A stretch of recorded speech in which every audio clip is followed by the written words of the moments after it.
Have you ever wondered what games you should keep or you should lose? Find out here at Purge Reviews. Dr. Seuss Happy Birthday to You. Now, this was a game I got for my son on his 6th birthday, so when he came downstairs, it was on the table. It's a fine little roll and move for little kids, and you're collecting the little presents before you go in. It is a bizarre game. I mean, it's got the Dr. Seuss on it. It's mass market appeal. You're kind of just rolling and moving. If you roll better, you're probably going to do better. If you don't roll as well, you're probably not going to do as well. But it does have that Dr. Seuss kind of look to it.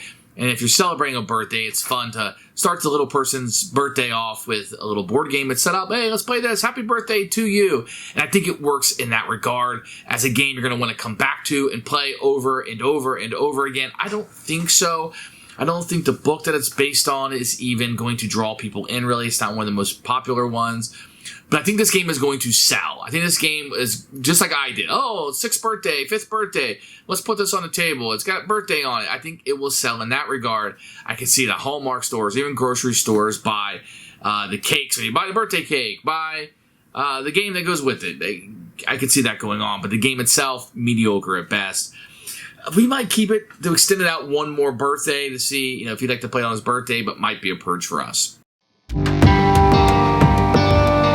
Here's Dr. Seuss's Happy Birthday to You game, which is based off of the book. You get a rule sheet, which we'll look at in a few minutes. You're going to get a really cool board. This is the cover of the book, by the way, and it looks really great. You're going to open this up. You're going to get a super colorful board with all kind of tracks on it. We're going to put presents and stuff. Very colorful. If you look here, this kind of fits down like this, which I think is really cool, and it kind of matches the size of it. Turn around, you're going to get a really nice spinner. Really good quality here. Nothing cheap about that. You're going to get your really nice components that will be your candles. This is what you'll move around the board. And then lastly, you're going to get these little square cards. Now, these cards are not great. They're actually really too tiny, to be honest, and they're really hard to shuffle. But they have, some generic Dr. Seuss stuff on them. Some of these will have questions that you'll be able to ask. What two animals combined would make the best pet, etc., that people can kind of get to know each other with.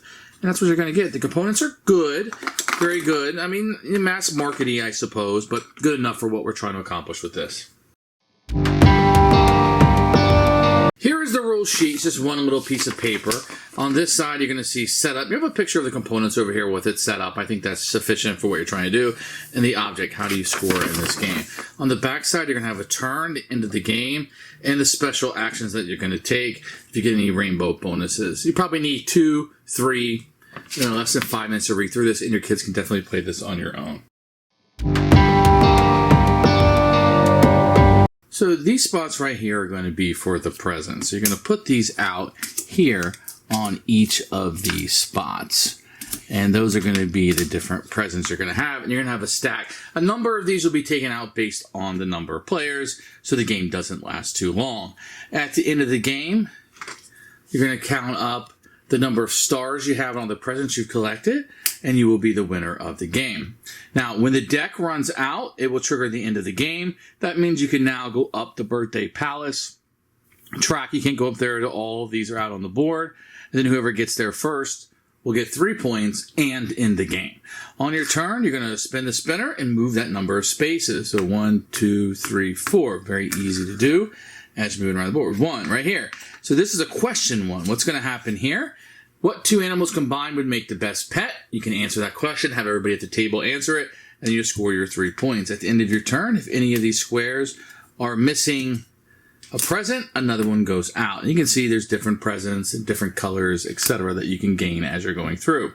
Now, there are some special spaces on the board like this one, which will allow you to take a free present off the top of the board and add it to your collection. You also have these colors if they're here. So if there's a pink or a green one, and you happen to land there, you can just take one of the pink ones, and that's also a present you will add to your collection, and another one will go out. If you get to the fly space, which is right here, then you can go to any space on the board that you want to, and you can end there and pick up a present or whatever you want to do. So once again, when the presents run out based on number of players, you can go to Birthday Palace. First one there gets 3 extra stars. Most stars win the game, and that will trigger the end. Enjoy playing.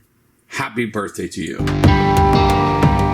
Who should buy this game? I think the theme says it all. This is something you want to put on a little kid's birthday or a birthday party, or have them open it up and play on their birthday.